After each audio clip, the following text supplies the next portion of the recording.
Salam hurmatly vatandaşlar. Şu gün 30 iyul 2024 yıl heptenin sişenme günü hoş geldiniz. Demokratik Opozisyon Platformasının kanallarına. Şu gün men bilen çıkış ediyor Serdar Hocanipesov. Serdar hoş geldiniz. Selamun aleyküm. Hoş bulduk. Aleyküm assalam. Rahmet eyleşler.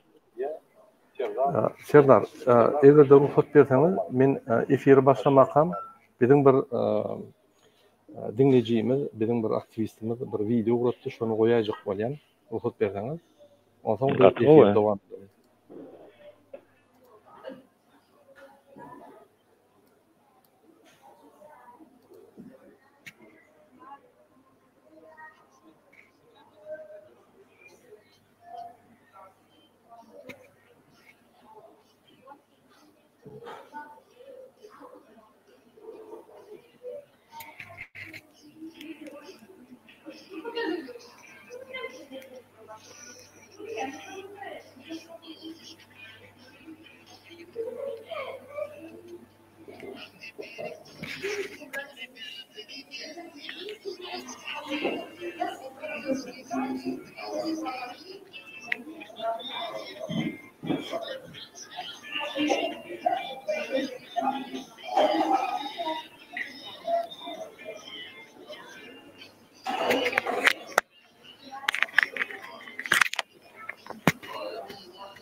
Hurmatly vatandaşlar, başlan bizim teknik sebepli problemlerimiz için men indikette görkezän studiýama baranlar, öz ýerime baranlar, şol ýerde men size gowy şu video klipi Türkmenistan barada bir aýdym aýdylýar.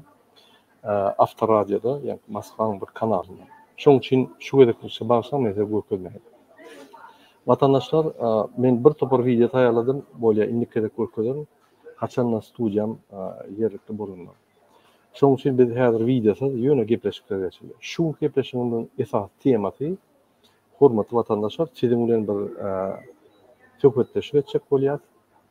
Ine biz 1,5 ay diýinçanlyk sizi köp çykyşlar edip sizi gynap durmadyk. Indi biz çykyşlarymyza başlaýar. DWT Halk Hereketi, Demokratik Opozisiýa öz güýçli hereketlerine başlaýar. Biz şu ýyl şu Gurban bilen Serdar Berdimuhamedowdan diýmeli. Bir topar teklipler geldi. Ine bir tany birin vatandaşymyz flash bomb bedelliýär. Gurbanly uhady diýip, gün bollyp bir flash bomb bedelliýär. Onu aranyp maslahatlaşyp durýar. Ol teklipler, başga da teklipler gelýär. Nähil görüşmeli, nähil şu rejimden diýmeli. Ýöne bir zada anyk. Şu rejim biz diýmesak, şu rejim biz diýmär. Şoň üçin müferin bolsaňyz soňky wagtda bir-birden gyssanman aktivistler tutmakdy bolýar. Aktivistler hem gatakly hereket etmän soň biri bilen söýüşip, biri birine töhmet atyp ýa-gyýyşyp bir topar wagt ýitirip rejim bilen güreşmän soň rejim hedir edip aktivistler tutmakdy bolýar. Şoň üçin men hem aktivistler ýüzlenýän hemmämiz bir bolup görüşmeli. Agzybir bolup bir hatarda durup galstuk hemmämiz geýip soýurap görüşmek bol hiç ýerde ýok. Mümkin näme. Agzybir bolmak ýöne bir urdu. Bir meseleni öňe goýup bir maksat üçin hemmämiz görüşebilýär. Her kim öz ýerine. Kimde kim pistolet bilen, kimde kim media avtomaty bilen, kimde kim media pushkasy bilen, kimde kim başga sözler bilen, kimde kim hereket edýär. Birinji liniýada däl, ikinji liniýada, 5-nji liniýada, 10-njy liniýada on tapagy ýok. Ýöne biz hemmämiz türkmen halkyny halat etmeli. Şu 2 awray kezzap dinastiýa gurulýp oturan 2 adamy. Mum hemmedaň arkasynda Gurban Berdimuhamedow. Häzirem şol prezident, häzirem dolanyp gelýär Türkmenistany. Ol kartinka Serdar diňe ýygnaklara gelýär. Onuň kömekçileri Aýdogdyýew bilen beýleki kömekçisi Jadan Hramyň ýerini tutun. Bular Gurbandan bir zadany alyp Serdara düşünüp, Serdar diňe Rybakov ýaly afişa edýän boldy. Gurbany Berdimuhammedow esasy Türkmenistanyň kezzaby, esasy milli kezzaby, esasy biz şoňa garşy görüşmesek, Serdara garşy görüşmek bespalezna. Hiç zat ükeme o kartinka. Onun arkasında äpet bir döwdur, o döwüňe mady zulüm, o zulüme mady ýa-ni Gurbany Berdimuhammedow. Özüne milli lider diýämi, özüne milli kezzap diýämi, bizim işimiz ýok. Biz şonu tiýin wagtda tutsak etmeli, şonu bütün dünýäň öňüne görkezmeli. Şu dewlete hereketi juristlerini işleýär. Gurbany Berdimuhammedow Ýewropada suwda çekme uruna. Biz görüp dur. Nähili kanunlar var Ýewropada, haýsy suwdlar var, haýsy suwdlar bilen Gurbany Berdimuhammedow kezzapçylyk boýunça, konstitusiýany bozýançylyk boýunça emme zatlar gözüňe adwokatlar işläp otur. Nähili şunu suwda çek bolýar? Ýöne biz suwda çekenimiz bilen şuňa nakleyka kezzap ugalovny iş etdi, ugalovny jinayatçy nakleykany goýsagam biz ýene de galmasak şu zatlar üklemýär. Diýmek, biz galmaly, eýsenlik pursatda biz diňe galmaly we biz nakleykaly ugalovny gurbanyny aýyrmaly, ýa-da zulüm gurbanyny aýyrmaly, ýa-da millidir gurbanyny aýyrmaly. Oň hiç iltifaty ýok. Ýöne biz şu zulüme garşy görüşüp, biz köşküňe baryp ýakasyndan tutup hemme eden betbaşçylyk üçin jogaba çekmeli. Serdar sen näme görýän şu zatlara? Näme pikiriň bar? Yok, doğru aýdyp otyň. Näme goşaýdym men munyň üstüne? Tutsak astyna almaly, ähli halk bolup, ähli halk diýilen wagty, diňe daýhan ýa kösen beren halk dälle, şu wagtda hyzmatda bolan, büdjetde bolan, polisiýa, prokuror, MWD, KGB, waýanny hemmesi bilen bilelikde jemlenişi aýyrmaly sebäbi bütün halkymyzyň problemasy. Всеобщий, всенародный problema bu. Hemme de dertlenip ýaşandan, hemme de derman gözläp ýaşandan, hemme de özüň nähili nemeler ham diýävelin, belli ki derdimiz belli, keselimiz belli, yaramız belli. Dermanymyza Allah Taala görkezdirnide iman eden bendelerim, bana iman edin. Damja bolup duran bolsaňyz her biriňiz üýşüňle iman seli boluňyz alymyň garşysynda ýeňjeksiniz diýär. Ýeňmek nesip eylesin. Doğru aýdýan, hormatly watandaşlar, ine biz siz bilen şu söhbetleşip geçirýär. Size bir haýyş bar, men size bir chat görkezýän şu YouTube'un içinde siz ýa-ni kommunite diýerler, söhbetleşe girmeli we şo ýerde seslerinizi bermeli. Şo ýerde näme ses bermeli, näme giýmeli, men size görkezýän. Ine sizin watandaşlar 1 minut. Insersiňiz 1 minut.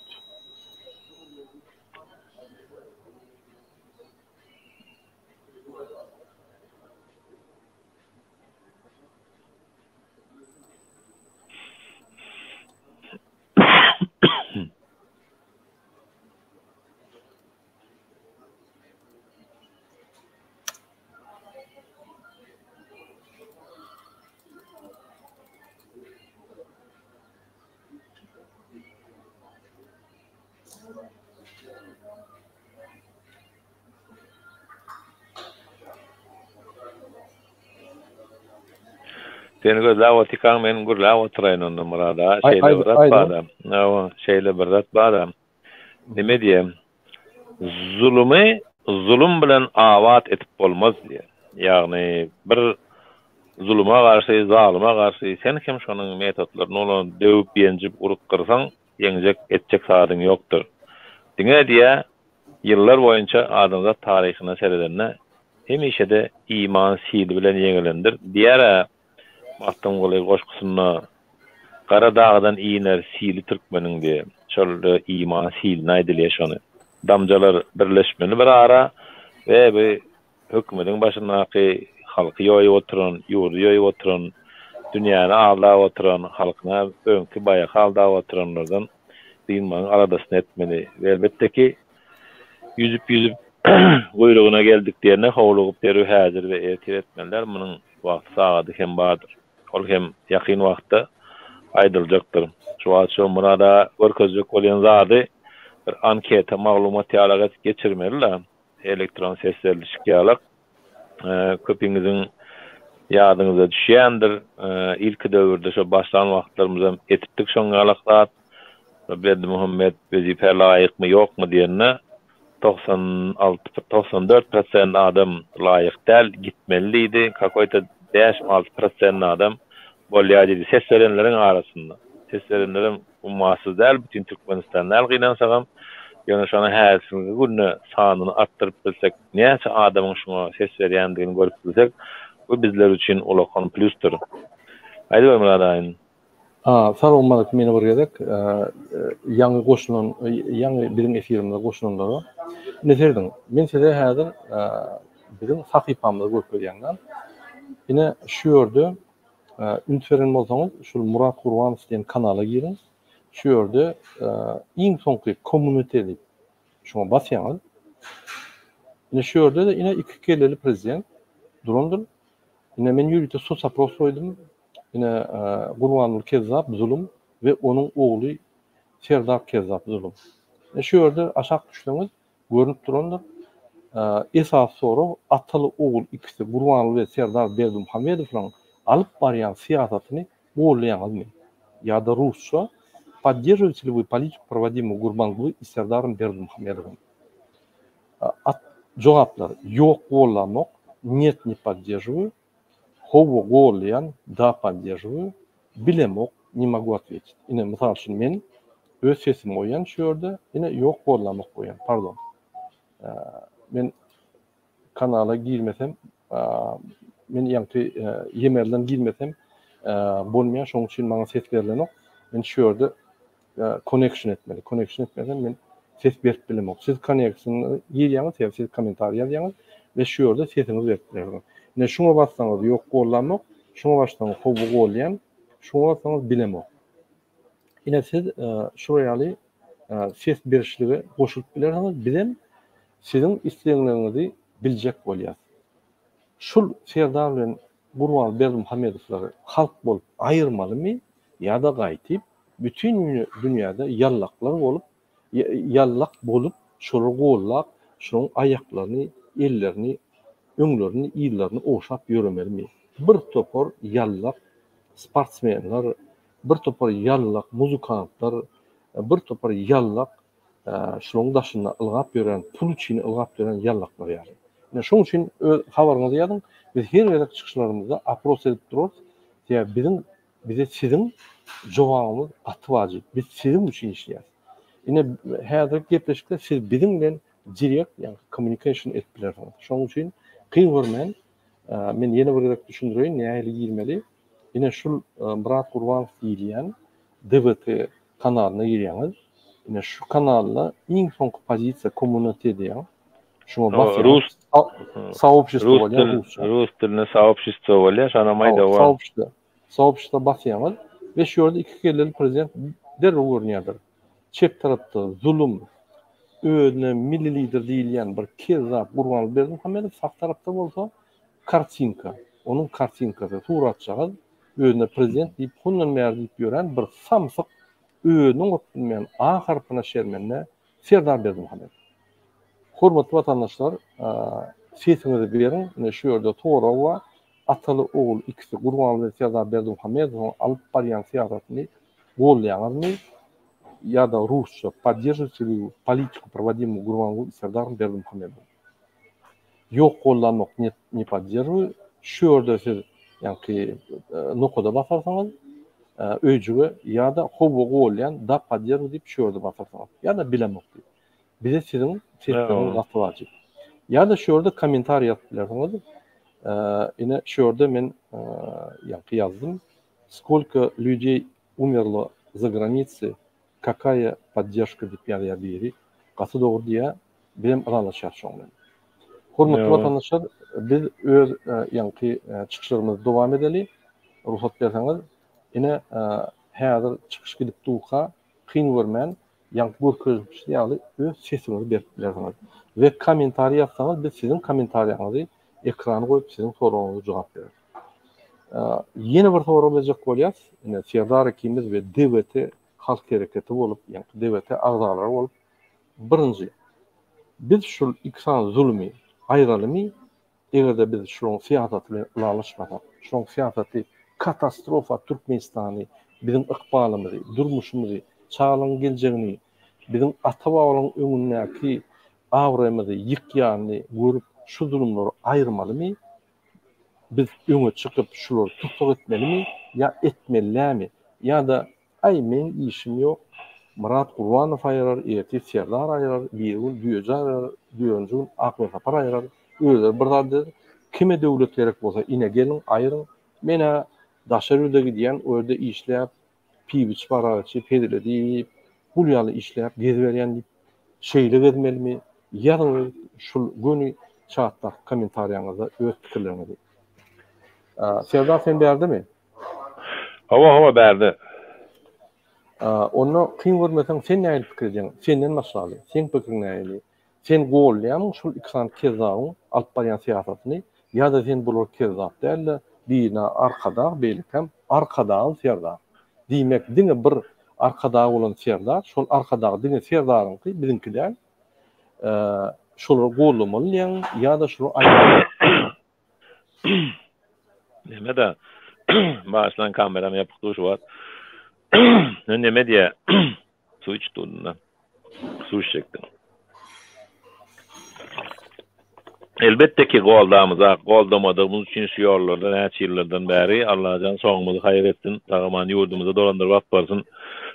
Ýüregimize göre. Bular iň barkysy ölüsine çykyp berene terörist diýip ýazyp otyrlar. Yine birine kömek edeyin diýene terörist diýip otyrlar. Hak talap edene terörist diýip otyrlar. Her kime terörist diýip oty Aşgabatda ýa welaýatda bir koçadan geçsek, goda gaplarda koçalar ýaptyryp adamlar ýerden arabalar ýör, halkyň ýurdun içine ýören normal adama da terörist diýip otyrlar. Kime gerek bular? Bular gerek däl hiç kime. Ýöne o bularyň özleriniň çyzan şol geldim ha. Bularyň özleriniň çyzan şol sistemasymy, skemasymy eger bular halkyň ganyna suwsap beren bolsalar, hiç haçan ýatdan çykarmaly däldir. Gadymdan gelýän gazma düşersin, yakma, düşersin diýen nakıl boş ýerden gelen ak. Halkyň ganyny içmek üçin, ganyny dökmek üçin niýetlenenler öz ganynda boguljakdyrlar, öz ganynda bogulsunlar inşallah näme diýeli.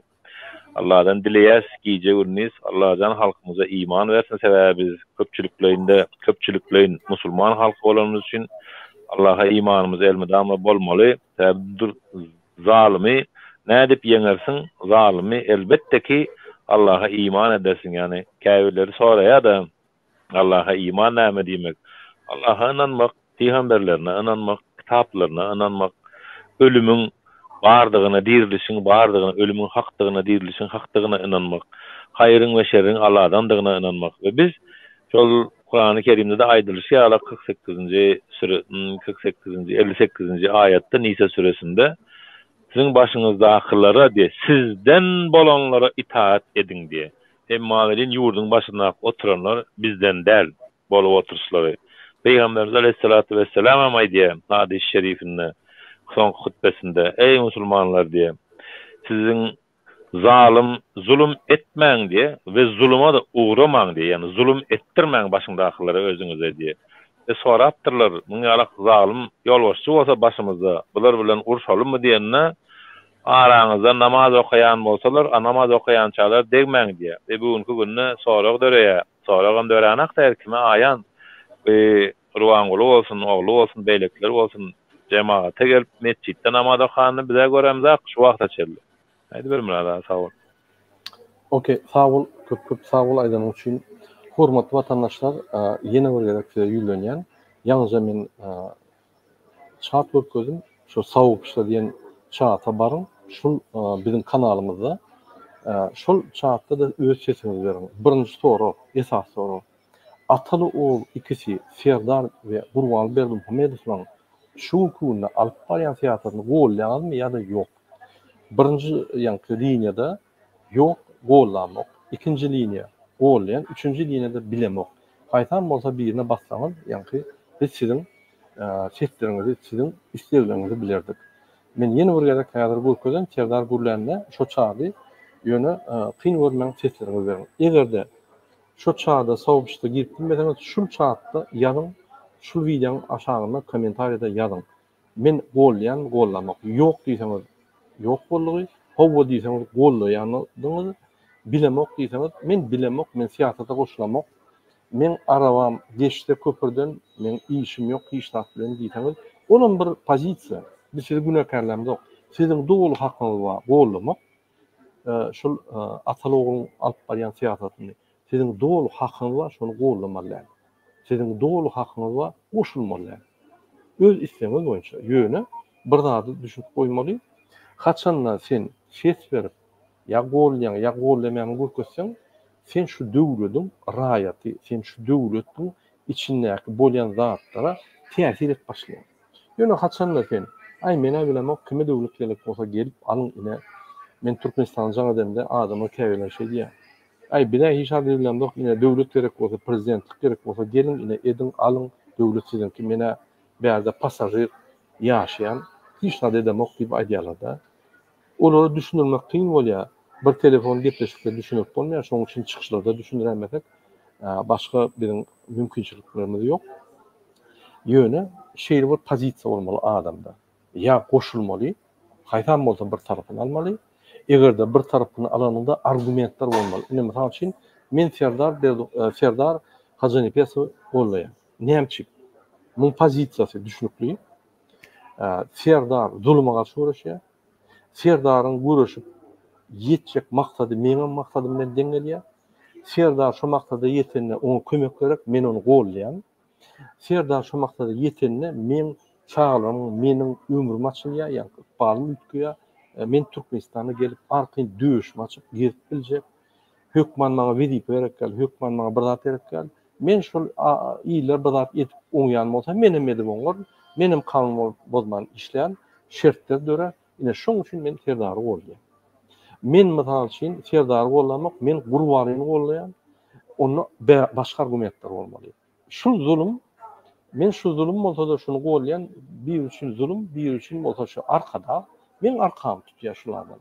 Ine Türkmenistanyň ala güllük gülýär. Hiç ili uruş ýok, hiç ili hiç zat ýok. Men şoň üçin Gurbalyny gollaýan. Hawa kezaplyk edýändir. Beýlik gejegem mundan gowy däl diýip bir pozisiýany aýdyp bilýän adamam bir pozisiýaly bolýar. On argumentlary boýunça köp intek gepleşmeli, dogry argumentler dogry däl, ol başga soraw. Ýöne ol bir pozisiýa. Ýok men bilemok, maňa hiç zat Amerika siz boş gurulýaňyz, siz neme diýäňiz diýip gapdala durmak onun bir pozisiýa. Onu diýmek sen şu döwletde dogulaňda enata sen ata-babadan sen doğurmak için şu güne getirdiler. Sen doğulun Allah tarafından ruhsat aldın. Yani ruhun ma, bedenin ma, inatan ma, at koyuldu. Sana yani o adam okap at koyuldu.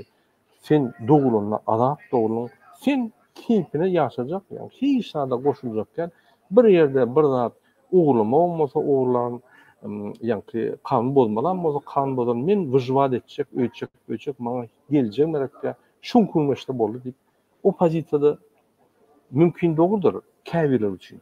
Ýöne bizim üçin o dogry däl sebäbi bir adamlaryň normalary bar. O norma näme? Ýaşullar sylamak, aýal maşgalany käbeýan seretmek, hormat goýmak, adamlara hormat goýmak, wyjdanyň bolmaly, namusyň bolmaly, bir ahlak taýda normalar bolmaly. Arasda gezmek, arasda gürlemek, adalatly bolmak, adalatly gollamak, adalet bar ýerde durmuş diňe ösýändir. Şu zatlary ünsürmek, adalatly ýürüdýän adamlaryň siýasatyny gollamak, şol bilen bolmak, ine bol bir standart adam, minimal norma bilen ýaşaýan bir norma. Ya sen şu tarafta, ya sen zulüm tarafta, ya sen hiç tarafta boşman pasajir. Türkmenistan'ı случайно doğulun, yani sen случайно doğulun ölüm gidiyen Ukrayna'da, Germanya'da, Fransa'da, Amerika'da ya Türkmenistan bir oğuzuna ay bir yaşadı, ösümük yani östü gitti, boldu bundan hiç adam kalmadı. Şondan bolun çağlığı var, jogapkärçiliksiz bolun soň çağlığına da derek yok, çağlığına geljegi yok. Ay şuraya bir zat bolup galýar. Şoň üçin siz bir pozisiýa bermeli. Şunkugunda biz sizden haýyş edýär. Ine 3 tane pozisiýa bar. Ataly oğul, 2 sany tez zat, Türkmenistany pulunu ilk gelýän, oğurlak gelýän, Türkmenistan'da interneti, şu azat sözlüğü, azat hareketler, şu azat bir zat bolsa yapıp gelýän kezzaplar, şoň siyasatları Türkmenistan'a gowmy, size gowmy, siz gollamaýan, ne şul ýanky pikire jogap bermeli. Onu siz bize öz üstüne gaýýan. Egerde hemmeler şul arkada diýen kezzap bolýan bolsa, onu biz näçe bunu aýyrmaly? Diýmek mümkin bir ýalňyş ýandy. Serdar kime? Biýmek bir 100 miňlerçe aktivistler ýalňyş ýandy. Devlet aktivistleri. Mümkin. Mümkin şodur. Şoň üçin esasy 60-70% halkyň biz pikirini bilmeli. Gerekmiş çalışmalar. Ya da näme bolsa şo bolsun, görel wakal bulun ömürlük däl, özümizi allap gezerim. Haçan da siz ömürlük däl diýseňiz, ünsüň bu dinastiýa urdy. Kakasynyň taryhyny muzeýe edip goýdy. Alkaş kakasy, Kliçkasy, bir çüşe konyak, zonalar barlap, şöyle ayal maşgulary zorlap ýören adam indi Türkmenistana mysal boldy. Ýanky gara zat ak boldy, kezzapçylyk uly bir ýanky gahrymançylyk boldy, adalatçylyk ters tarapy gitdi, ak zat gara boldy. Ine şu siyasata gözüňde tutup, bu kakasy Türkmenistan'a gahrman, muzeyi wa muzeýini açdylar, serhetçiler, ýanky organlar barıp şöýürdi. Her ýyl dawarly çäler geçirýärler. İkinji millidir şol kezzapdan bolan başga bir kezzap. Bütün ömrüni uğurluk edip gelýän kezzap özüne 2 ýyl gahrman medalyny berip milli lider boldy. Ine ikinji dinastiýa. Ine o ýerde de ýatkanlyk biz. Ine häzir 3-nji dinastiýa gidip otyr. Onuň kezzap ogly. Türkmenistan'da yaşaman, Moskva'da okudu, Şveýçariýada okudu, 5 ýyl Türkmenistan'da yaşamadı, iyidi giderli. Şonu da konstitusiýa boýunça muny hiç saýlawga gatnaşmak haky ýokdy. Gatnaşdyryp, oğlunu prezident edip koyup, fetlerimizi oğulap, şol kezzaplığı arkasına götürüp gören Serdar Berdimuhamedov kezzap 3. dinastiýa. Onum yeterlik däl. Berde de uhlap ýörsek, ay men işim yok, döwlet kime gerek bolsa, hana prezidentlik kime gerek bolsa, görüşdüm, ölsünler, men işim yok diýseňiz, ine 4. dinastiýa gelýär. Men size görkezdim öz efirlerimde. Türkmen dili edebiyat 4. klas kitabyna Kerim Berdimuhamedowyň aýdýan ýanky goşgusy 4. klas okuwçy üçin ýatdan tutup ýanky ýatdan aýtmany öwredýärler. Molla nepesi, Kemine diýdi, Azady diýdi, Mahtumul diýdi. Olaryň setirlere uraýaly ýanky üns berilenok. Ine şu kezzap dinastiýaň ýanky Türkmenistanyň taryhyna urnuşdyryp, öňkü taryhlary süpürüp, aýryp, ýatdan çykarýaly edip, ine diktaturany goýup oturýarlar. Eger siz şu dada ırda bolsaňyz, onda men size bir rada edeyim. Birinji ideologiýa goýulýan, şuraya diktator goýulýan. İýdi bolsa, sen şu ideologiýa garşy bir söz diýseň, sen terrorist, sen opozitsioner, sen diýmek hökümete garşy, hökümetim olur da başga adam ýok. Sen şulara garşy seni ýok etmeli. Seni ya türmäge atarlar, ya da öldürürler, ya da biznesini alıp seni bomj ederler. Ine ünsüň, hormatly vatandaşlar, egerde biz Türkmenistany iýdigide tehdit etsek, 1990-njy ýyldan bäri näme boldy? Niýazif näme etdi? Bar taryhymyzy süpürüp aýyrdy, öz şekillerini goýdy. Başlaryň öz ejesi, diýek gezmeýän ejesini teke bagyrda, ýanky aýal maşgala bir gelişmeýän zatlary edip ýören aýaly gahrman edip goýdy. Özüni 5 ýyl gahrman etdi. Özüniň şekillerini hem ýerde goýdy.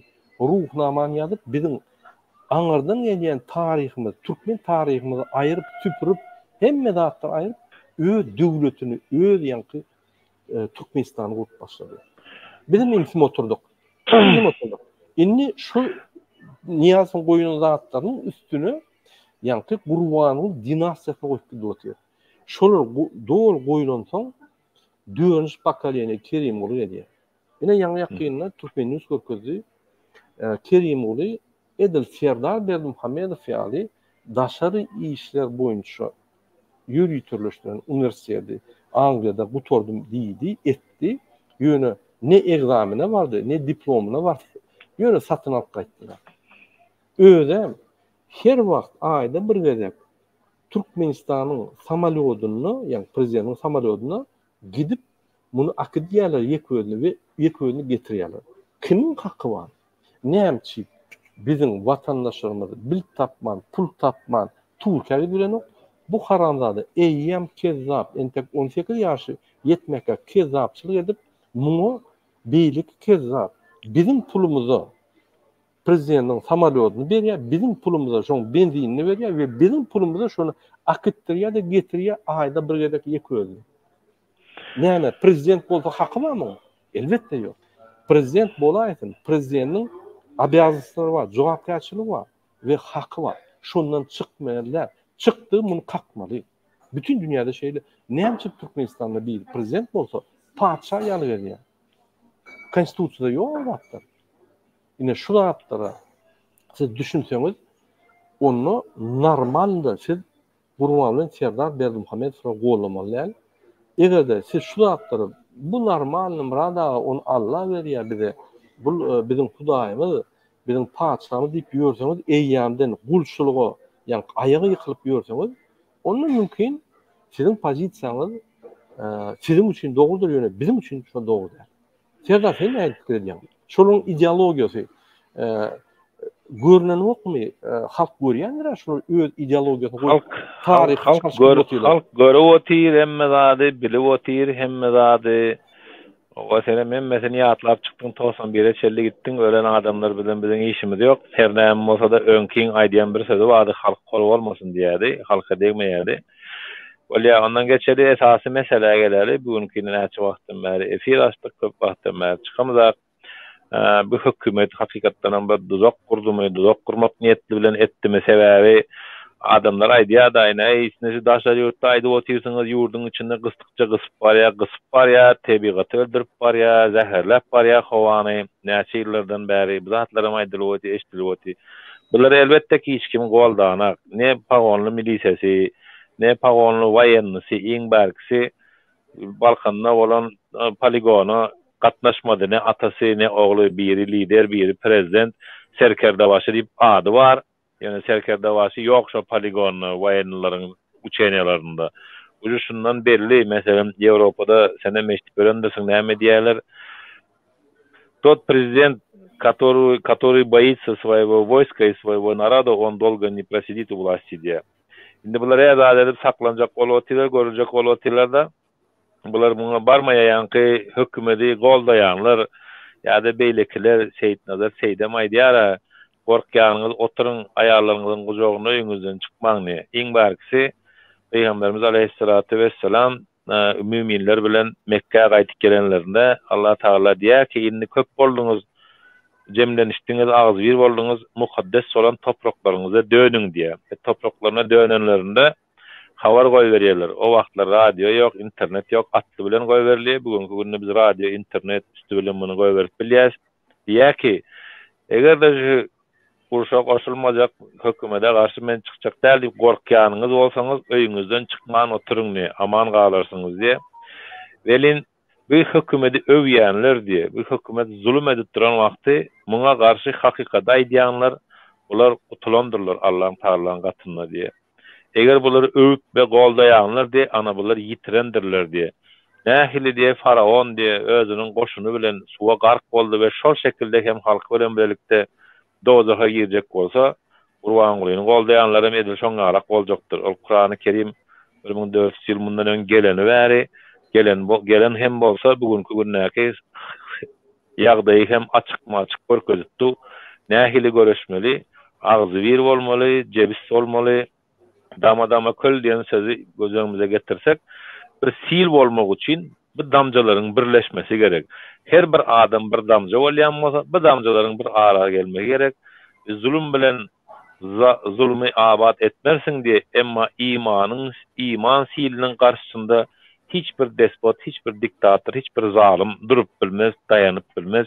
Gitip tarihin sahipalarına gömülüp gidecektir diye. Onun için eyldeşler, elbette ki Allah'a iman ilkinci derecede, ahiretimizden fikir edeli ve bu dünyada dünyalık mal için demokratiyanın tertipleri, talapları, hazırki dövrde dimeler de yine de görüşe çıkılyan olsa hükmanı suratta Allah'ın rızası olmalı, hareketin içinde hükmanı suratta kitaptan görecek olmalı, Kur'an'dan görecek olmalı, hükmanı suratta karşındaki adamı öldürmek diye niyetin bolmalı değil, hiç kaçan ol senin üstüne gelse berersin cevabını.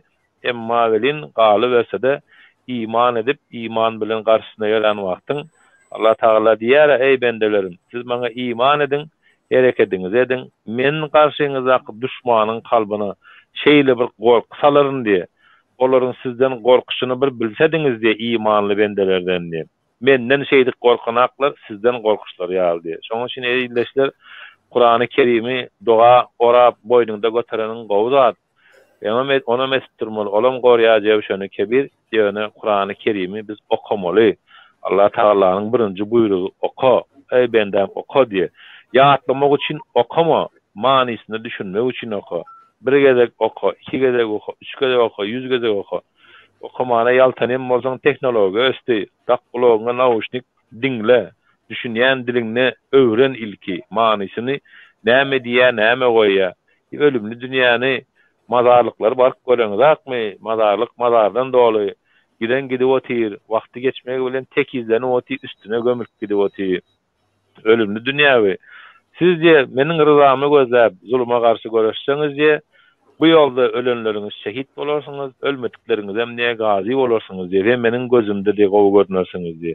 Ve men size diye siz baýlyk isleýän bolsaňyz bu durmuşda hem size cenneti ýaşadyryn diye hem ahirette meniň huzuruma geleniňizde cennetlik bendelerimiz bolarsyňyz diye. Bir güni Peygamber Aleyhissalatu vesselam sorapdyrlar Allah'dan 3 saat diledim. İkisini kabul etti. Birini velin kabul etmedi diye o haysylary diýenne ümmetimi bir gezekde ýok etmedidim diye, bolýa diýdi diye. Ümmetimi hemişe düşmanı yeňdirip durma, yeňibem dursunlar diýdim diye. Onam Allah kabul etti, bolýa diýdi diye. Üçüncüsem ümmetimin arasyna azalalyk girmesin, aralarına çöp düşmesin, düşmançylyk bolmasın diýenimde Allah Taala onu kabul etmedi diye. Onda nähili bolýar ümmetimin haly diýerine ağzy birlik we azalalyk ümmetin synagy boljakdyr diye. Allah Taala bugünkü günü diňe Türkmen milletini däl, bütün dünýäni synagydan geçirip oty. Esasan hem biz elbette ki Türkmenistanlylar belki misal bolup görkezilmelidir. Dogry her kim ezat diye oňaly bolanok, maňaly bolanok, oňaly bolanok, maňaly bolanok diýen zat ýok. Elmada ama her ýem hemişe birinji gezek bolamalydyr. Birinji gezek Allah Taala biziň halkymyza gansız, dövüşsiz, ýençmesiz bu rejimi ayırmak kanun esasyna eline ganda urup türmäge basyp ogurlan yüzlerce milyar dollarlaryny ýurda getirip bilsek her bir Türkmenistanyň watandaşy millioner boljakdyr. Ne şuna aýdyp goýaly. Sag bolun. Sağ ol Serdar. Ine ýalnızca bir soru berdi. Din boýunça. Men onu baner etdim sebäbi söwüp başlatdy. Biz öz YouTube kanalymyzda söwüp sözler bilen bir pikirini ýazsa, hökman aýyrmady. Kanun boýunça. Sebäbi kanalyň şertleri bar. Ine şo ýerde soru berýär. Olar ýaly dine näme diýen bolsaň, umtylýan bolsaň, barın Awganistanda ýaşaýan, Saudy Arabiýada ýaşaýan. Biz Ýewropada ýaşaýan dine hormat goýup bilýär. Türkmenistanda ýaşaýan dine hormat goýup bilýär. Şerda radikallar, şerda dini köp ýatlýar, adalatlygy dinde de bar diýip göközmek üçin. Ol sede din bilen din ýollarda düşünürýär. Eger zulüm bolsa, sen adalatly gorumaly bolýan. Ol sede radikal hükmünü Türkmenistan'ın hükman şeriat bolmaly zat diýip aýdanok. Sebäbi bir döwlet boljak bolsak, onda da bir ösen döwlet boljak bolsak, hökümet halka hyzmat etmeli, ýöne din meselesi ol hökümete bagly bolmaly, öz başlyk bolmaly. Eger hökümete bagly bolsa, onda häzirki gün bolýar. Häzirki günde dinçiler hökümet adamlary, käbileri eýýän dowly emhime agentlary, meçhitlerde hökümetin ýol boşlukna aýda okuýar we şoň kitaplaryny okuýar. Ol din däl döwlet, kapyr döwlet bolýar bolýar. Sebebi Allahyň öýünde sen hakyň ýok. Gurbany bolsun, milli lider bolsun, arkadan bolsun, arkadan bolsun, oň kitaplaryny okap, ýani dini hormat toýmany gelenleri notasiýa berip şolar ýani siýasat etmek hakyň ýok orýaly. Şonuň üçin meniň pikirimçe Serdar biziň dini arasatçylygymyzy size düşündirip şol dini arasatçylyk Türkmenistanda da bolmaly, beýlik döwletlerde ýani diýip düşündirjek bolýar. Onu bar şo sebäp bar şo Ýewropada da bar, hemme ýurtda da bar şo. Şonuň üçin dinine göre ýaşaýarlar. Dinine göre sen ýaşaýarsyň, ýöne sen kanunyň var, ýani konstitusiýaň esasynda konstitusiýa dine garşy däldir. Konstitusiýada ýazyldyr. Sen isleýän dinine kıyıl bolup bilersin, hiç bir problem yok. Bilersin ya. Sen dinine uyup bilersin diye. Hiç bir problem yok. Ine şoň üçin biz ine şuraya adaletli durmuş bolmaly. Adaletli döwlet. Ondan ikinci soru bolýar, ay Ýewropada oturup bul neme diýýär dedi. Türkmenistanyny aýtyp bolan okşany. Bolmasa biz Türkmenistana baryp köşüň garşyna ofisini açyp, dewlete ofisini açyp, şo ýerde çykyşatjak. O günem geler inşallah. O da ýa-da uzak däl. Onu etdiren o edenler ölüp gitdi türmelerde. Şonu et bolýan bolsa biz şuraya YouTube'da gürlemezdik. Inni bir zady başlajak bolsaň, birinji gürläp başlamaz şonu. Ara alyp başlamaz. Soraglara seretmäliler. Soraglara seretmäliler düşündir. Beýlekleri düşündirýän. Şoň üçin şeýle başlanýar. Ol bir wada hemmemiz meditasiýa edip bir bilen ılalaşyp bir minutda bilelişip turup onu aýyp bilmär. Oraya biz ruhtaýdan ösmedik. Şonuň üçin şuraya çykyşlar edip öz pikirlerine deňgelýän adama ýygnaklary geçirip birleşip baryp şeýle diýilýär zatlar. Biz keýpine çykyş edemiz ok ýa ýani wagtymy ýitirip zat edip güýmenmek üçin ýa haýp üçin çykyş edemiz ok. Bir topar netijeler kazandyk. Öwünüp gürläp nime edemiz ok. Halk bilýär edýän işlemleri. Egerde halk bizi ýygylar setki diýen bolsa, esasy opozisiýany öňe süp barýan döwletler. Başga guramalar ýokdur. Başga guramalar bar, ýöne olar döwlete ýaly bar üçin öňe taşlaýanlar. O demokratik opozisiýasy öňe gidýär. Onuň üçin de döwlete we Erkin TV radio we Koordinasiýon sentri we bir topar blogerler we bir topar aktivistler bar. O ýöne hemmesi demokratiýa, adaletli bolşanok. Onam ýadyma çykarma. Allamurat Rahimow, Sapar Muradow, şolar ýalaklar, Kaşpirovski, olar adaletli üçin bolşanok. Olar haýp üçin, pul üçin, bir służbalara hyzmat etmek üçin bolşanýar. O bize garşy bolşýar. Olar şu rejim gerek. Näçip? Şu rejim barlygy sebäpli ol pul alanýar. Bize şu rejim gerek. Bize hiç bir rejim gerek. Bize halka hyzmat etýän hökümet gerek.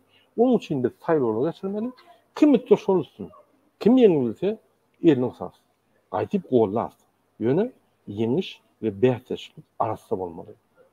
Ol biriniň seslerini ogurlap, maşençilik edip, kezapçylyk edip, ýani Serdar Berdimuhammedow ýaly ýa-da Gurban Berdimuhammedow ýaly etmeler. Arasynda bolmaly. Sen saýlaw geçirýärmi?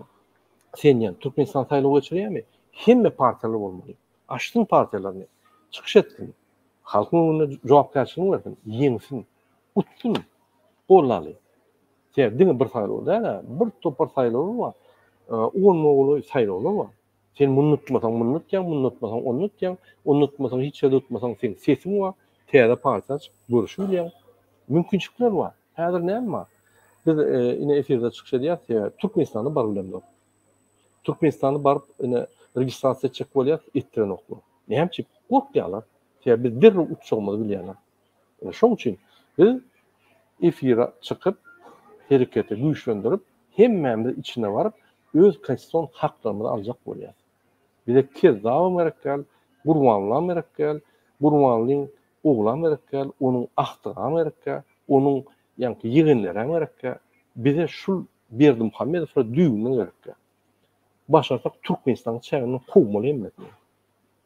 Öýler şu bizim vatandaşlar ýaly kösünüp Türkiýede köprüň aşagynda o beýlik ýerlerde ýaşaýanlar, şu ýaly dogunanlaşlar ýaşak görsünler.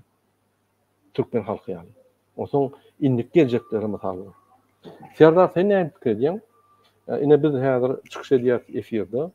Türkmenistana bark gurlar bilemiz ok. Ay şu adalatly däl, guruşjak bolsaň Türkmenistanyň guruşmaly diýip aýdýarlar. Näme pikir edýän şulardan? Nawam, ça hadis şerifde de diýär, bir ýerde bir zulümy görseňiz diýe, güýjüňiz ýetse ony eliňiz bilen aýyryň diýe. Güýjüňiz ýetmese diýe, dumly duşa duýduruň diýe. Bu da imanyň ortaça halydyr diýe. Onam başaryp bilmeseňiz iň bolmana kalbyňyzyň içinden şol zulümüň bardygyny içiňizden dile gelip oturuň ki diýe, yürekleri bilýän, kalplary bilýän Allah'dır diýe. Şonuň üçin soňky 4 ýyldan bäri internetde, YouTube'da, TikTok'da, Imo'da, Instagram'da, ähli ulgamlarda bu ýurtda zulümüň barlygy aýdylyp gelip otyr, ýene de aýdylyp otyr. Şeýle bir zat görüldi ki hakykatdan ham Türkmenistanyň gulýaly konstitusiýasy bar, gulýaly kanunlary bar. Emma zat ýazylan, çyzylan, näde etmeli, näde etip bolýar. Ve biz şonu hem edip oňaramyzak. Näme üçin edip oňaramyzak? Ýurduň içinde agzalyk bar. Näme üçin agzalyk bar? Emmesine döwlet edara işgärleriniň emmesine de para ýdirdi, para aldyrdy, emmesini dili gysg etdi. Sehel bir bir zat gürlese ýygnaňmyn diýip otirlerde ýygnady otirler. Kömekçilerine ýygnady otir, öňkülere ýygnady otir, soňkylere ýygnady otir. Awazyň bular şondan goýdy orkya. Ey iman eden bendelerdi, ey gullarym di, ey Yuhannas diýen, ey adamlar diýen ýüzlerine Allah Taala adamlara. Diňe müminler, musulmanlar bendelerim diýene bendelerim diýe, ey adamlar diýe. Adamyň çağalary diýe. Sizi diýe ölüm bilen gorkuzýan, sizi aşyk bilen gorkuzýan, başyňyzdaky duran men sizi diýerlerin cennet bar, dozak bar diýen gorkuzyp bilýärmi diýe. Asyl gorkmagyňyz gereken mendirin ahiret hasap güni diýe. Menden gorkýan bolsaňyz bilin ki diýe, men size hiç haçan zulüm etmernem diýe. Ya adamlaryň arasynda ýaxşysam ba, yamanam ba, näme üçin? Ýaxşylary yaman bilen synamak üçin. Şu ýaxşylar Allah hakykatdan iman edip şu zulüme garşy, yamanlara garşy bilelikde görüşüp biljeklermi? Men sizi synaryn diýe. Ine bugünkü günne biziň synaglarymyz gelip dur. Bular her zat edip bizi hereket edilmeli, kan dökülmeli, ailede hareket etjek bolup her türlü zulüm işler otilaryny eşitip motiris ýakynda da bir sanak ayal maşgala ağlap otir çağıjygy janyny gyýtdyr, özüni öldürtdi, şoňalyk köşäpdirler, özüni öldürtdirler diýip diýerler belin. Ýöne şo zorlanan, gıynalan, mucit edilen, urulan, tövlen, belkem ırzyna geçilen, namusy kirledilen, şo iz namus edip ölen. Ey ýurduň başyndaky zalymlar, şeýle bir zat bar. Egerde bir ýurtda diýe, ayal gyz maşgalalaryň arasynda zina işi köpelip başlasa, diýeni ayallar, gyzlar özüni mejbur şo işe berip başlasalar, başga kazanç tapmanly. Biliniz ki şo ýurduň başynda zalim bardyr diýe. Şo zalymy edip oturan siyasi hereketleriniň netijesinde bu halk bugüne düşüp oturandyr. Şonuň üçin eýleşler, wagtymyz bar, tagadymyz bar. Adem atabalar düýje güý sanyşdyr diýe. Allah nesip etkeý bize. Näme diýe? 40 ýyllyk ýoly Allah islese 3 günne geçirermiş bendesine diýe. Allah bize tez wagtda zalymiň soňuna soğan ekmekligi, ýurdumyzda gülgüzaranlyk bolmaklygy, adamlar bilim alıp, terbiýe alıp, bir-birine sylaşyk, hormatly bolup, Ýewropaň ýa Ýaponiýa ýa başga bir ýurdun Türkmenistanyň halkyndan göreldi almana geljek wagtlaryň bir gelsin inşallah. Üstümizden ne gülüp otursunlar, ne beýlek etsinler. Haýsy ýurdu seretseň, haýsy milleti seretseň, tämahal neme diýenimde, siz Türkmenler diýip taryhda diýip ýyly gylışdy diýip, näde zalim zulüm görseňiz diýip tekizak gezen sizler diýip, dünýäni arastalap diýip, näme boldy size diýip. Milletler şeýle sonra ýa. Mene maýdyna wagty bardyr. Allah'ın yeryüzündäki uhlap ýatan goşuny eskeri türkmen boljak bolsa adalet uğruna görüşýän elbetde ki oýanjak günümizde ýakyndyr. Allah'ın özü bilýändir. Dileýäs iri güç Allah bize iman versin, jebislik versin diýip. Haram işlerden uzak gezeliň, günah işlerden uzak gezeliň. Näde bermeli? Sağ ol Serdar. Yine gattor belirtler Serdar benim goşulýan. Türkmen halky ýiten ok. Türkmen halky ba. Bizim ganymyzda bizim ata-babalarymyň gahrmançylygy durundur. Ýöne bir gün geler, olam çalt gelýär, şu meseleleri bir günde çözüp gider. Mesela bir zat aýdaýyn. Täze aýdaýyn. Ine şu günde men ýerlak gelýän Ýewropada, Amerikada we Rossiýada, Ukrainada bolup geçen zatlar we bütün dünýä. Häzir Putin ýuwaş ortam gysyl gelýär. Şu ýyl galman Putin'i meniň gaşşodum oňça aýyrmaly. Putin derek başga adam gelmeli. Sebäbi Rossiýanyň ekonomikasy gaty kösenýär sanksiýalar esasynda. Oňdaşyndan uruş gidip dur. Oňdaşyndan uruşýanlar uruşaty gelen ok. Rossiýanyň bir topar moşly problemalary bar. Şoň üçin Putin'i aýyrmasalar bütün dünýä bilen gepleşikleri başlap bolar ok. Hiç kim Putin'i guruluşaty gelen ok. Oňdaşyndan Ýewroparlament, Ýewrokomissiýa rezolýusiýa çykardy. Putin prezidentlik hata etmeliler. Putin ugalovnik, yani Gazki sud tasdiklady. Putin'den hiç kim iş çalışma derdi. Şoň üçin bir tarapdan para hatly gepleşikleri Putin gatnaşyp bilmeýär. Yani bunu hiç kim hata eden ok. Ine şu sebäplen Putin gitmeli bolýar ýylyň soňuna. İki sany ataly ol watan dönükleri, men näme watan dönükleri diýen Serdar Gurbanberdihamid bunu Türkmenistan halkyny işlän ok. Türkmenistan halkyny eden zatlary ýok. Ýöne bunu Putiniň gullary, itleri Putiniň. Näme Putin'den medal alýarlar. Gurbanoğlu Putin'den medal alýar. Aleksandr Nevskiň 4-nji stepen, ýani bu diňe gahrmançylyk Rossiýa üçin janyny ber gahrmançylyk edenlere berilýär. Rossiýa üçin ulu problemalar çözüp Rossiýanyň territoriýasyny köpeldenler. Rossiýa üçin janyny berenler üçin edilýär. Ine Gurbanoğlu Berdihamid şu medally berdiler. Ine diň Serdara da berdi. Serdara berdi, ýöne 1-nji stepeni berdi, ýöne oňa 4-nji stepeni berdi. Adyna maýdaşa medalyň sen. Александр Невский. За заслуги перед Отечеством diye. За заслуги перед Отечеством. Yani Vatanın öňünde bolan hyzmat üçin. Vatanın öňünde bolan hyzmaty üçin şoňa berdi. Diýmek, ol Rossiýa 20 ýyldan gowrak hyzmat etip gelýär. Türkmen halkyna hyzmat edýär, Türkmenistana hyzmat edýär. Ine ünçüriň. Ünçüriň şunu men pikirme. Ruslara vatanymyzy satan, oruslara hyzmat etip gelýän, oruslaryň ýolunu ýürüdip gelýän Türkmenistanyň içinde orsun iti bolup ýören adam özüne milli liderlik koydy, oğlunyň üstü bilen özüne iki san gahrmançylyk berdi, gahrman medalyny berdi we Türkmenistanyň Türkmen halkyny gysyp ýollary ýapyp, internet ýapyp, hemme datlary ýapyp pullary oglapdy. O näil milli lider bolýar, o näil arkada bolýar, kimiň arkada bol? Öz maşgalasynyň arkada. Men şoň üçin watan dönükleri diýen ikisine de ikisem ursun önüne ayağa ýykylyp hyzmat edip medal alýarlar. Türkmen halky ol ýa filan okşulary. Men şoň üçin öz öllerine medal bermekler, bu medal ýa-da bere ýallar. Men size bir video görkezýän, şoňa üçleriň o ýerde ses gerekken demokratiýa prezidentine ähli we demokratiýa däl prezidentine ähli. Üçler sezdim şoň men size şu videony görkezýän.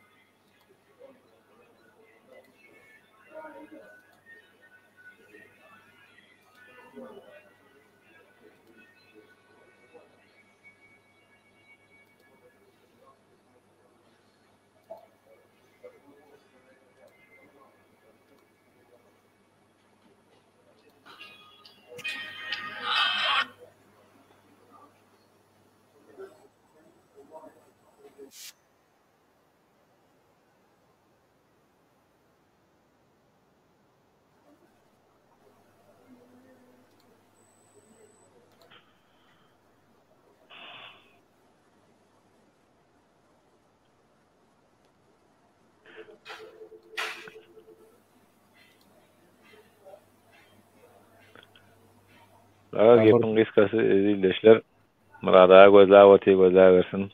Ekrana geplemen otirler diýmesinler, aýtmana söz ýokmy haýyp, aýdylara sazyp gatken ýurdun içindäki ýene diýär Kur'an-ı Kerimde Allah Taala ey iman eden bendelerim diye toprağınıza, vatanlarınıza naçarları, yani ayarları ve goroksuz çağları goramak üçin hem cemlenecek dersiniz diye.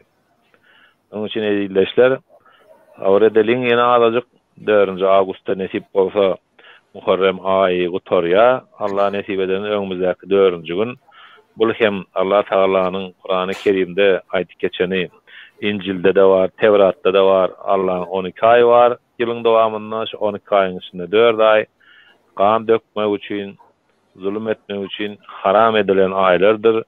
Ey iman eden bendeler diye Allah'ını inkar edenleri ve Allah'ın düşmanları bilen ınanıp sövüşe gitmeyin diye ve iman etmedikleri bilen sövüşe gitmeyin diye. Bana iman edin, şeytik gidin diye, yenecek olsanız diye. Eğer Allah'ın düşmanları bilen birlikte hareket edecek olsanız bilin ki yenilersiniz diye. Menin bilen bolsanız yenilmeyeceksiniz diye. Son ala geyildeşler Kur'an-ı Kerim'i okalın. Nämetçe şo diýsin. Meselem men şol nime diýän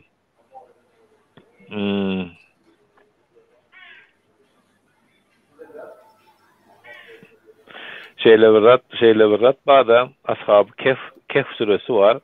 Kur'an-ı Kerim'de 18. surede.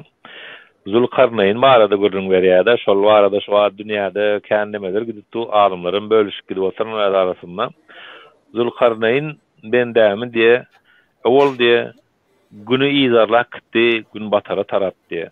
Nirde zulüm bar olsa, zalim bar olsa ya düzelirsiniz, gowy bolarsyňyz ýa-ni araňyzda düzelmejekdir, zulmuna dowam etjekler, öldüriljekdir ve Allah'ın huzuruna sonra jogaby goýberilejekdir diýip zulümi arasarak geçtir yer ýüzünden ve beýleksem ve ondan soň aňyrdy araççylyk edenden soň gündogara garşy ýöräpdir ve gündogara garşy ýörände de diline düşünmeýän bir halkyna gawat gelipdir.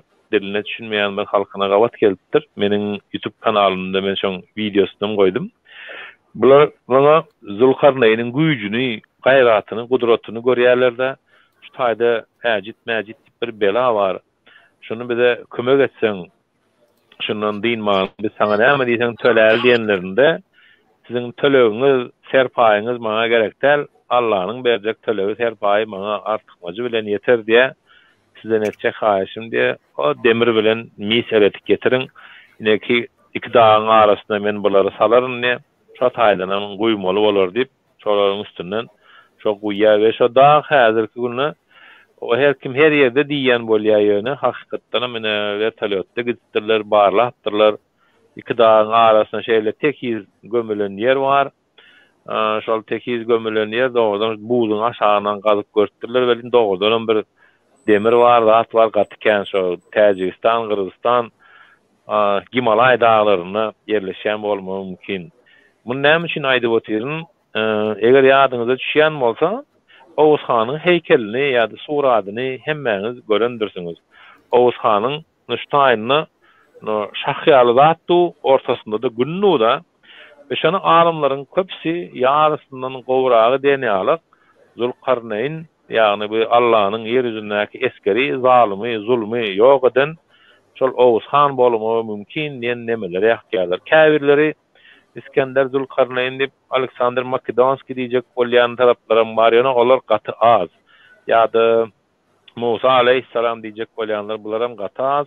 Şol Oğuz Han bolmagy mümkin, beýik ehtimal Oğuz Handyr diýip şol köp alımlar şo tarapa ýykylýar. Şonuň üçin edildeşler aslymyzy öwreneliň, aslymyzy bileliň, biz taryhdan uzaklaşdyryldyk.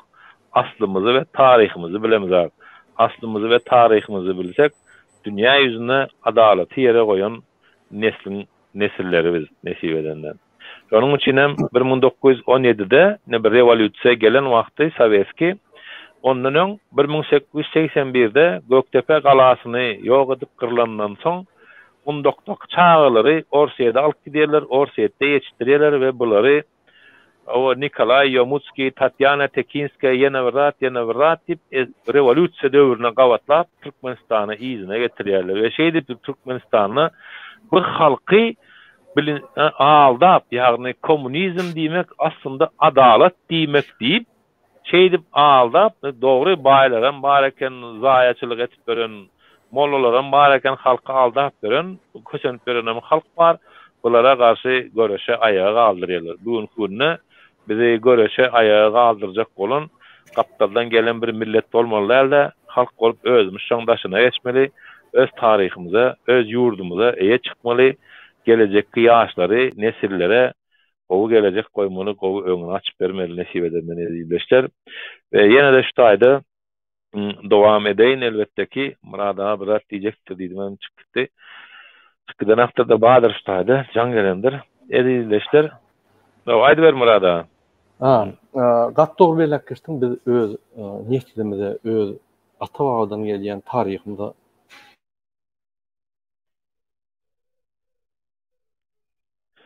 Sesin gitti, yine de.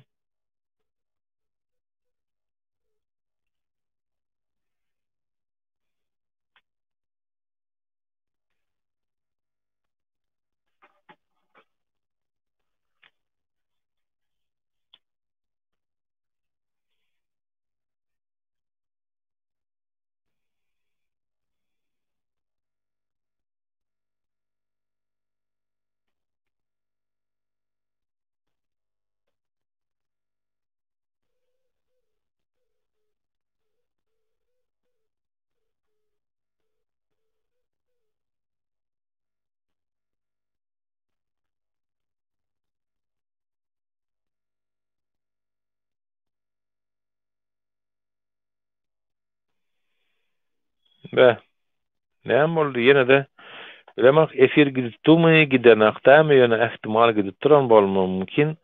Şoň üçin hem edildeşler size yine de şunu alap gaýdaçyk bolýan biz Allah'a iman etmesek yeňip bilmeýäs.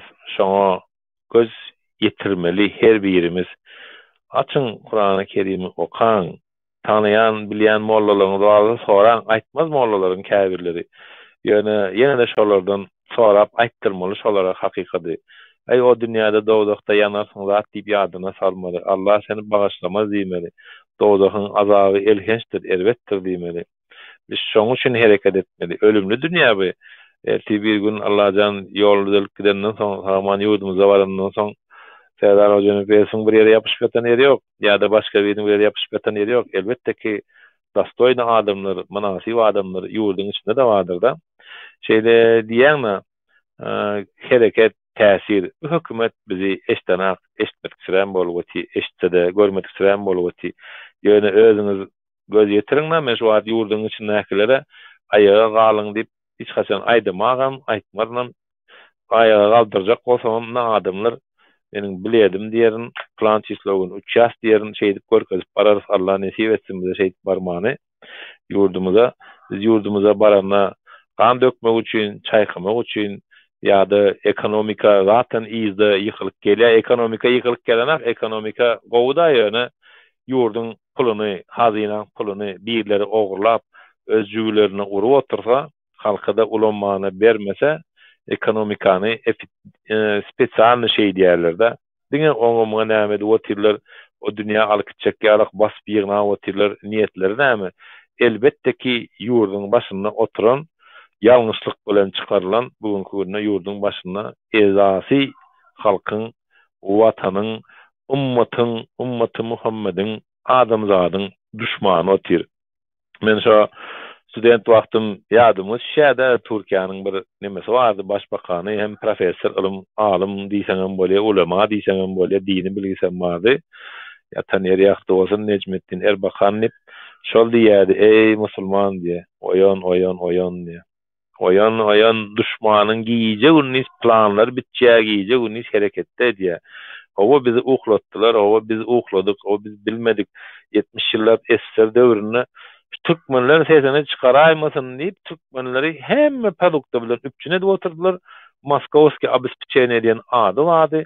Hemme ady bol etdiler de ýatan öküze näme Garyn doka bela yok diyen söz öwretdiler. Hi garyn doka bela yok diyen zat barmy? Garyn doýry berseň bir öküziň wagty gelene semreýär, onuň soýulýar. Edil oturan adam şol. Şonuň üçin eýildeşler biz özümüze gowy seredeliň, özümüze gowy seretmekden ziýady ýurtda ýagdaý kyn bilip otyn şu wagt kämahal nany oturan wagtyň bir ýudunyk goýberýän, nähili boldy bu ýurtdakylar şeýle bir neme tipleýärmi kädip zalymyň tarapyna bolan hemişe ýeňilýändir. Parawanyň tarapyna bolanlaram altyna bogulyp gezdiler, altynyň içinde gezdiler, ýöne helak bolandyrlar. Geldiň murada internetiňde bir zat bar gereksen. Awa men komandirovka bolan soň tehnik mümkinçiligim pes.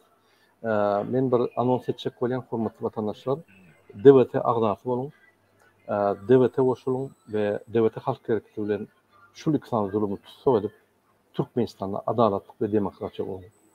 Men häzir Nice diýen Fransaň şäherine ýerleşen, egerde şu şähere goly Türkmen baý bolsa, kime kömek etmeli bolsa, ýene DWT halk hareketi kömek etmäge taýýar. Men bilen kontaktda girin. Men Telegram adresim ýazyldy. Men adymyň aşagyna Telegramda ýazyp bilersiňiz we biz siziň bilen kontakt alyp kömek etmäşär. Dogusy men bir 45 günlary ýa-ni işli boldum, elim degmedi ýa men esasy işim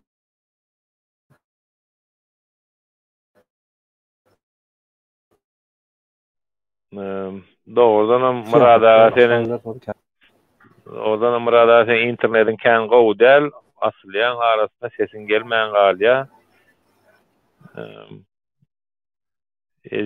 Ezildeşler bilen hoşlaşaýaly. Efir tamamlaýaly.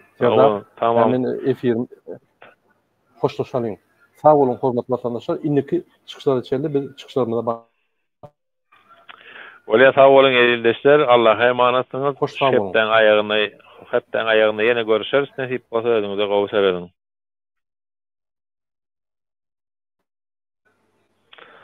Allah Taala özü gorasyn we goldasyn inşallah. Her bir päk niýetli, kalby päk arasy Türkmenistanlyny iman bersin we iman damjalaryny bir araya getirip iman siýirini öwrensin, zulüme garşy inşallah. Amin. Sağ olun.